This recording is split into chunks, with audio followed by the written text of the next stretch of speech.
નમસ્કાર દર્શક મિત્રો, હું છું રૂપલ મેજિયા. સંપૂર્ણ ન્યૂઝમાં આપનું સ્વાગત છે. પાટણના લુખાસણ ગામે મહિલાની શંકાસ્પદ હત્યા મામલે બનાસકાંઠા રાવળ યોગી સમાજ પાલનપુર ખાતે જિલ્લા કલેક્ટર કચેરીએ પહોંચ્યો હતો, જેમાં થોડા દિવસ અગાઉ મહિલાની સરસ્વતી જંગલમાં ગળે સાડી વડે ફાંસો ખાધેલી હાલતમાં મળી હતી. પરિવારજનો અને સમાજના લોકો મોટી સંખ્યામાં પાલનપુર ખાતે જિલ્લા કલેક્ટર અને જિલ્લા પોલીસ વડાને આવેદનપત્ર આપી મહિલાના હત્યાના આક્ષેપો સાથે હત્યાની ન્યાય અપાવવા રજૂઆત કરી હતી.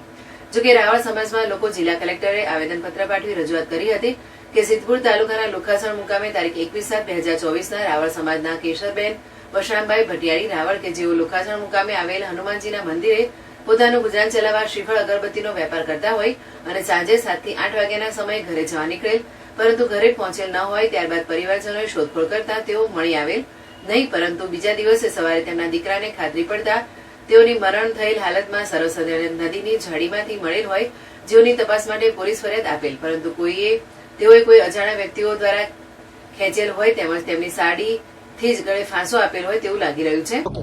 ઓકે, શું રજૂઆત કરવા આવ્યા છે? જે લુખાસણ ગામે જે કંઈ બનાવ બન્યો છે એ મારી સગી બેન છે અને અમે અમારો સમાજ આવો દિન પ્રતિદિન દિવસે દિવસે અમને એવી ડર લાગવા ઢૂકી છે કે અમારો સમાજ થોડો ગરીબ છે અને દિવસે દિવસે આવા વધારે કેસ બને એની અમને ડર છે.